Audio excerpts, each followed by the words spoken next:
Thanks for downloading a 3CR podcast.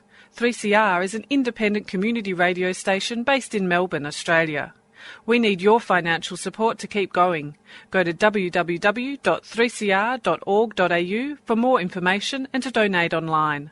Now stay tuned for your 3CR podcast.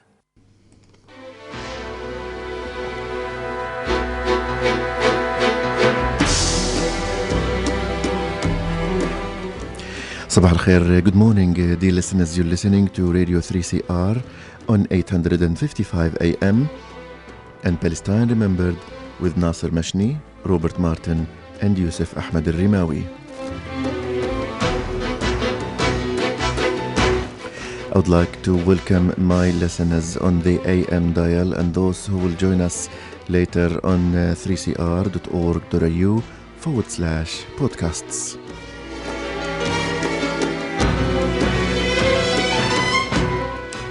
And I also would like to say hello to my good friend Dr. Colin McNaughton, who is in the studio and will read the introduction about our guest for this episode.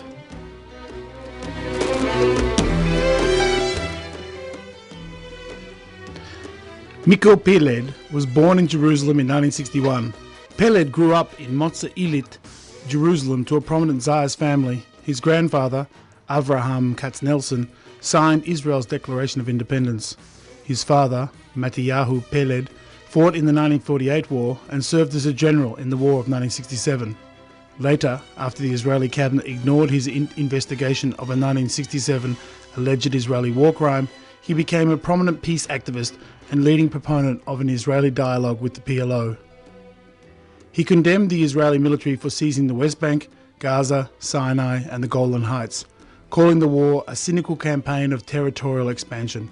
He was marginalised and shunned for his activism and called for a two-state solution. Palestinian activist Susan Abul-Hawa has described Peled's father, who died in 1995, as a man that many of us Palestinians could not figure out whether to love or hate, and whom many notable Palestinians nicknamed Abu Salam, Father of Peace. Miko Peled followed his father's footsteps, at first joining Israeli Special Forces after high school and earning the Red Beret, but he soon grew to regret his decision. He surrendered his status as soon as he earned it, becoming a medic, and finally, disgusted by the 1982 Lebanon invasion, he buried his service pin in the dirt. He then distanced himself from activism until 1997, becoming a 6th-degree black belt in karate, and moving first to Japan, then to San Diego, California, the United States. For a time, he was involved in activism.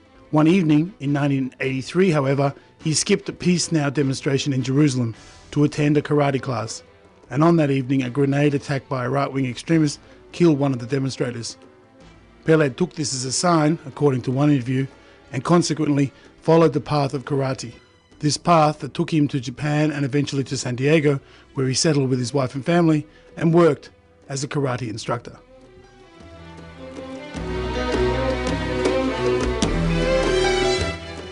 So stay with us, dear listeners, and enjoy the interview with Miko Peled, author of The General's Son.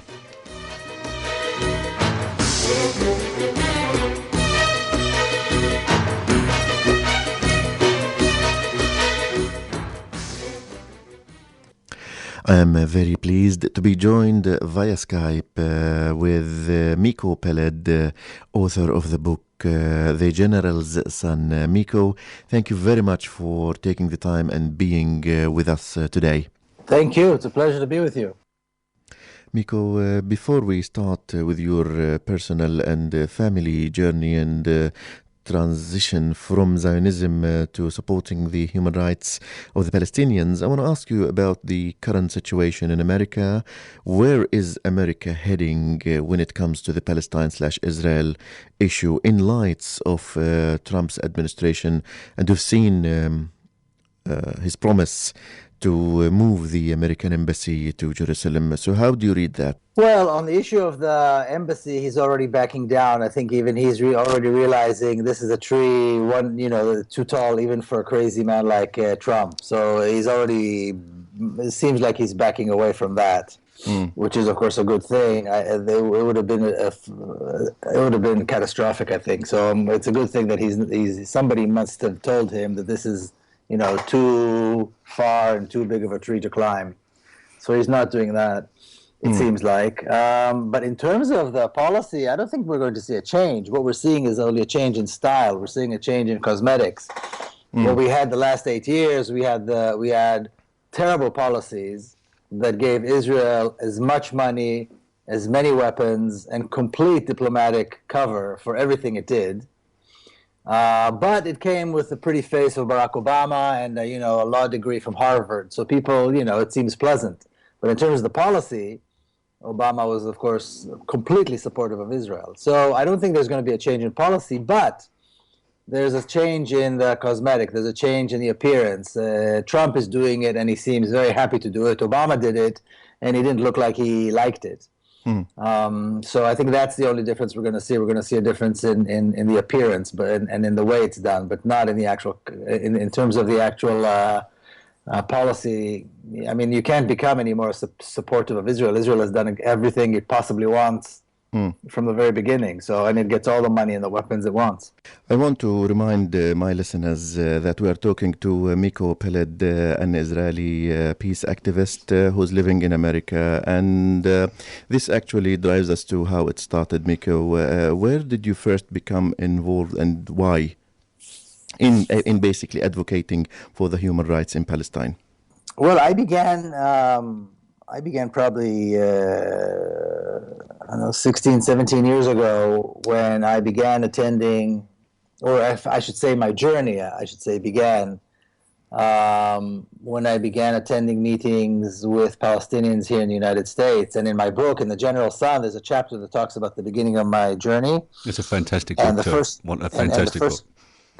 the first line in the chapter, I say that my journey into Palestine began in San Diego here in the United States. So even though I was born and raised in Jerusalem, which is supposedly a mixed city, I never met Arabs, I never met Palestinians, because it's a very racist and it's a very segregated city, so Palestinians and Israelis never meet.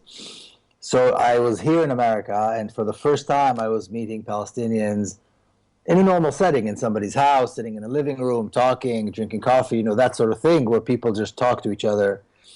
And that was my first encounter with the Palestinian narrative, with the stories about 1948, with the stories of the ethnic cleansing and the massacres, where people were telling just their own personal story. They weren't reading out of a book, or they weren't even pointing fingers. It's not like they were accusing me or anybody else. They were just telling their own family's personal story, and it goes from one to the other. And that was my first encounter, and that began this journey, which kind of drove me to explore this other place called Palestine, which is actually the same place that I grew up in, which I used to call Israel, and discover the Palestinians, and eventually come to the point where I am today, where I'm advocating for justice and Palestinian rights in Palestine. The journey, like you described, Miko, of course, had a personal element where you said that it started 17 years ago, but also there are roots of this journey in your family. Your father, you described, in fact, you named the book after the legacy of your late father, the general's son, and you spoke about his journey and why triggered what triggered the shift from being an Israeli and Zionist to being an advocate for peace, where Arabs, some Palestinians called him Abu Salam, the father of peace. So I would really appreciate it if you tell us about your father's legacy and his journey. Sure. My father was Miko Peled, and so he is a young. He was born in Palestine, in Haifa, in 1923. When he was a teenager, he joined the Jewish militia, the Jewish terrorist organization, the Palmach. He already in high school trained, went through military training. By 1948, he was an officer, or 1947, he was an officer. He participated in the ethnic cleansing of Palestine of 1948, which we, the Israelis, call the War of Independence. And then he remained in the military after that. in 1956, after the Suez campaign, he was the military governor of Gaza, and that was his first encounter with Palestinians. And he suddenly noticed that he was the governor, he was the occupying force. And as a young man, he thought he was fighting an occupying force, which was Britain at the time. So suddenly he found himself in this very strange predicament where he was the occupier of a people. And I think it suddenly dawned on him for the first time what was actually happening in Palestine. And he was very uncomfortable with that position. And that drove him to start studying Arabic. And he became, eventually, after he retired from the military, he taught Arabic literature. But he remained in the military, and in the 1960s, he became a general. He was a member of the Israeli High Command. He was one of the generals who planned and pushed very strongly and executed the war of 1967. And then immediately when the war was over, immediately the very first meeting of the Israeli High Command, he said, well, now we have an opportunity to make peace with the Palestinians, to engage with the Palestinians who are really the natives of this land. And even though we want the entire country and we believe that it's all ours and it's all the land of Israel, we must compromise because there's another nation here. And if we do not recognize their rights to self-determination, then we will end up being in occupying power, there will be resistance, there will be terrorism, we will have to fight and use all of our resources to fight this resistance, and that'll be the end of the Jewish state. Eventually it would become a binational, non-democratic state. Of course, that's exactly what happened over the last 50 years. But nobody was listening, nobody was interested, because Israel didn't occupy the West Bank for nothing. They occupied the West Bank because they wanted to complete the conquest of Palestine, to complete the conquest of the land of Israel, and that's exactly what they called it. They called it finishing the job. Finishing the job. They called it, taking the West Bank was referred to as finishing the job. The job that didn't finish in 1948, because in 1948 Israel decided not to take the West Bank and Gaza. And then in 1967 they decided to take it and finish the job of the conquest. They wanted the Jordan River to be the eastern boundary of the state of Israel, of the Jewish state. He retired a year later. He had an academic career. Like I said, he taught Arabic literature. He spoke Arabic he knew Arabic very, very well. To a point where he could teach literature and so forth and read it fully. And he continued this crusade, if you will, to bring forth an Israeli-Palestinian peace. But the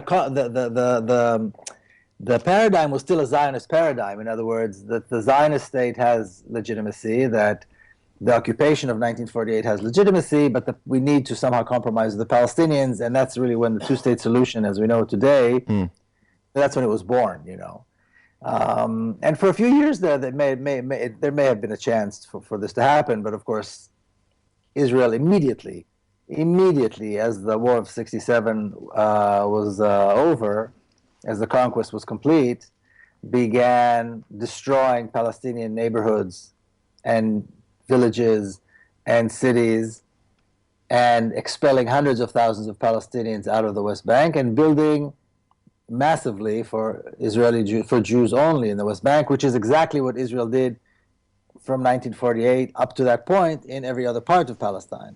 So in other words, there was nothing different, nothing unique about what happened in the West Bank. And that's it. He passed away in 1995.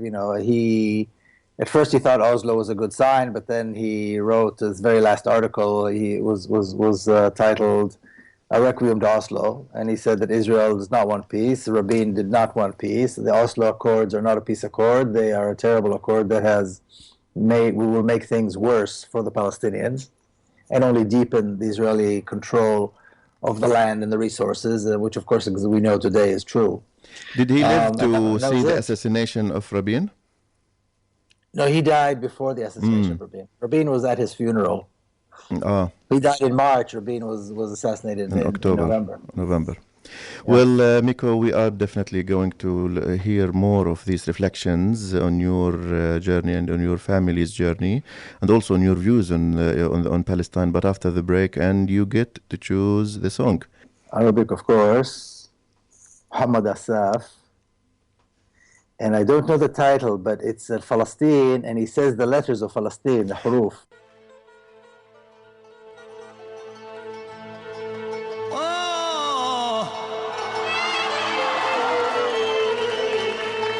والله يا حروف الوطن زي العقد في الصدر محلاه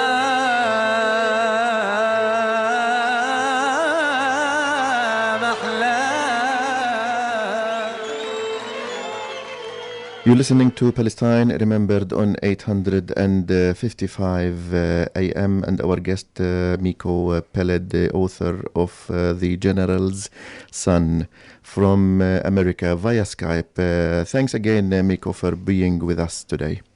Absolutely, thank you. I wanted to thank Miko again because Miko's book I read a couple of years ago, and it really opened my eyes, and I want more people to read it because I never knew what actually happened over there, but to hear it from an Israeli Jew who was on one side, and then after reading it, I realised that they never talked to each other, and that just blew me away.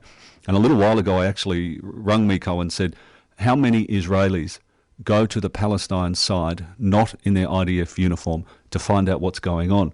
And I think your response was, am I mad for asking? Because it's just something that doesn't happen, isn't it, Miko? No, not at all. It's funny, I was speaking to somebody who is a producer of a very well-known talk show here in the U.S., who are considering inviting me to speak, and it's it's a big deal. And the producer's already spoken to me twice for about an hour on the phone. And she asked me the same question, and she was floored by this notion that, when you cross the checkpoints, or even not even a checkpoint, even if you just drive to a Palestinian village in the West Bank, they have these massive red signs, and I'm sure you've seen them, these massive red signs which tell you that as an Israeli, if you go to the other side, you are going into the Palestinian-controlled territories, which means you are risking your life and you're about to commit a felony. Wow. And they have like 2 exclamation marks or 3 exclamation marks. The fear is though any Israelis would want to go anyway. Israelis won't go. They think you're insane. They think I'm insane to actually get on a Palestinian bus and go to Ramallah. The fear and the racism is so deep. But still, you have these massive signs in case somebody was considering going up to Kalandia or one of the checkpoints, and they have these massive signs warning you that you're about to either die or commit a felony. Well, so no, nobody goes. Because the first time I saw that sign, I was flabbergasted, and I'm a little bit more educated than the average person. And then I went through there with a reporter, Dan Cohen, and I mean he was welcomed. You get welcomed by the Palestinians over there, and so it's just another form of propaganda, isn't it? Hiding what's really going on. Is that what it's one of the reasons that they put it there? They don't want the Israelis knowing how pleasant the Palestinians are. The biggest fear of any racist society is that people, when one side discover that the people on the other side are humans, that's their biggest fear. And so, in order to prevent that, they do whatever they can. They instill fear. They teach lies. They promote racism. This is how racist societies survive. Now, violence and fear, Miko, that's exactly what they're doing there. Miko, I'm gonna read a statement, and you tell me how, if you agree or you disagree with that, and you can also comment on it. Israel, and the statement goes like this: Israel cannot live without an enemy, even an imaginary enemy. In the 50s, it was Jamal Abdel Nasser, and then came PLO, and then came Saddam Hussein, and then came maybe Hamas. So a fear-driven society with an enemy is essential for an Israeli society. Do you agree with that? Yes, it's one of the pillars of the state of Israel. It's one of the founding pillars, of the Jewish state, which is that it will always be in conflict. It would always be the best armed, the biggest bully, the most frightening state, the most brutal army in the neighborhood. This was a decision that was made consciously in the very beginning by the first Israeli government, that this is how it's going to be. And when they didn't have a war, they created a war. In other words, as soon as 1948 was done, which of course Israel initiated, the ethnic cleansing was done, and the conquest of most of Palestine was completed, they were waiting. They wanted the second war with Egypt, and they couldn't wait to start the second war with Egypt. It was internal Israeli politics that prevented the Sinai campaign, the attack against Egypt, from happening sooner.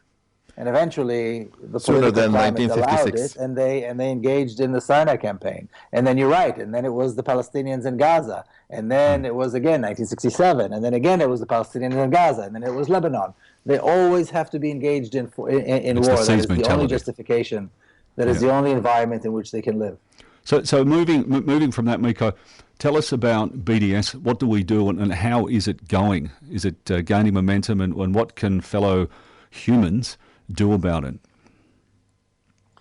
BDS is the call that came from Palestinian civil society, the largest coalition of individuals and organizations ever to come together with a single call, asking the world to follow the request and follow the example of South Africa by imposing boycotts, divestment, and sanctions on the state of Israel and businesses and companies that do business with Israel and profit from the occupation of Palestine. Now, they've had several very successful campaigns. There's one going on right now against HP, against Hewlett-Packard, because they provide the Israeli military with technology. They had an excellent campaign against G4S that is pulling out of working with the state of Israel. They had a great, excellent one against Veolia that built the light rail in Jerusalem. It's a very easy campaign. It's a very easy thing to do. First of all, it comes from the Palestinians. In other words, it's giving all of us who are on the outside, people of conscience who want to contribute, a way to contribute. In other words, just follow their call. That's all we have to do. Now, it can start by when you go to the store, and if a product said made in Israel, you put it down. You're already resisting. It's the easiest thing in the world. Or you can go to the store manager and say, you know what? You shouldn't be carrying products from Israel because there's a call for BDS. The concept of boycott...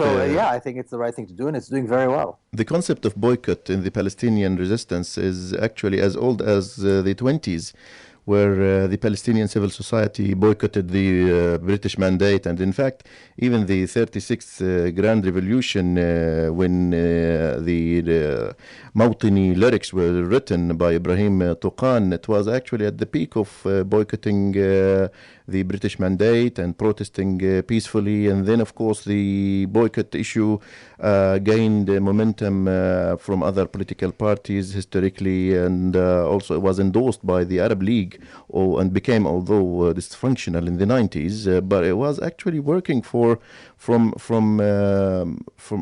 different areas. And to see the civil society in Palestine regathering their momentum and calling the international community to come on board, like you said, Miko, as a way of joining the Palestinian cause and doing something about it, is actually an extension of an old struggle.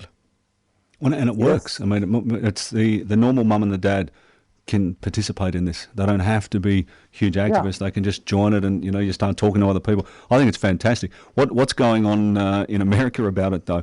You've got the New York mayor saying that he wants to charge businesses that join the boycott movement. I mean, is that getting momentum? They want to boycott the boycotters. Yeah, the thing is this: here in the U.S., there's been a very, very strong campaign where state by state they pass anti-BDS legislation. So in New York, for the state of New York, I think Governor Cuomo signed the executive order maybe 6 months ago, 8 months ago, or something like that. Since then, only I myself have been invited to speak in New York about 5 times. It's energizing the base. It's energizing activists who not even people who care about Palestine, people who care about free speech, freedom of speech, the First Amendment here in the United States. It is energizing people, and I was invited to speak on a college campus, which is state funded, and asked to speak about BDS. Wow. So in other words, I think these things are ludicrous because there's not a single activist who wouldn't be glad to be, to violate these laws. There are real consequences, though, because, for example, in the state of New York, Bassem Tamimi from Nabi Saleh was there and spoke, and he spoke at a school. Somebody took him to speak at a third grade, an elementary school. One of the activist children was in school, and that school was notified that the state was denying it $20,000 in state funding. Well, punishing the school. They had the Palestinians speak, and he probably didn't even speak about BDS. I know Bassem. I don't think he even spoke about BDS. He just told them the story of Palestine. That school was punished, penalized. $20,000 is a lot of money for a school in a small town, and the principal's tenure was denied. That's just ludicrous. But it shows the power. So there are real consequences to this, which, of course, in any struggle, we have real consequences.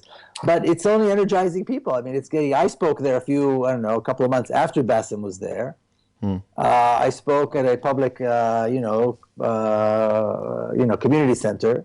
They got, I don't know how many hundreds of emails and letters asking them to cancel the event, and they didn't. And the place was full. That's fantastic. So it's energizing people to act and become even more fierce. Now, Miko, we're heading towards the end of the interview, and we have so much to talk to you about. And I'm really hoping that in future we'll be able to even speak to you and hear your views and reflections on other issues. But in the remaining 3 minutes, I want to pass a question to you. From a friend of mine who is an Israeli peace activist living in Melbourne, Sivan Barak, who has actually been supporting the human rights of the Palestinians and human rights in general. And her question to you is, what are your thoughts of having two nations in one homeland in time of polarization and fear? Is this too dreamy, or is this something we should really believe in? We already have two nations living in one state. There is one state in all of Palestine. Israel established a single state on all of Palestine. As soon as Israel took the West Bank, that's it. It became one state over all of Palestine. But it's a state that is a racist state. It's a state that gives exclusive rights to Jewish people at the expense of Palestinians. It's a racist apartheid regime. The laws that govern the lives of people like myself, Israeli Jews, are completely different than the laws that govern the lives of Palestinians. And the laws that govern the lives of Palestinians are different depending on whether Palestinians live within the country. If they're within the 1948 boundaries, they have certain laws. If they're in Jerusalem, they have different laws. If they're in the West Bank, depending on if they're in area A, B, or C, they have different laws. It's a completely apartheid state, but it is one state, and two nations live there. So the transition or transformation of this apartheid state into a democracy is exactly what the resistance is about, is exactly why we should support BDS. It is exactly the goal that we need to be fighting for, and that is the banner behind which we need to all stand. We need to see it as a very realistic goal. I believe it's going to happen much sooner than most people think. Just like in South Africa, a white racist president stood up and released Nelson Mandela and brought apartheid down because he had no choice. BDS will force Israel to come to its knees and end the Zionist occupation of Palestine and establish a real democracy where Israelis and Palestinians living under the same law will be able to live together, and Palestinians will be able to return to their land and to their home. The right of return will be materialized, and we can start solving all the problems that face Palestine today. But the first step is establishing a democracy all over Palestine. Miko Peled from the United States, thank you very much for being with us today, and we really look forward to speaking to you in future about Palestine. You've been listening to a 3CR podcast produced in the studios of independent community radio station 3CR in Melbourne, Australia. For more information, go to allthews.3cr.org.au.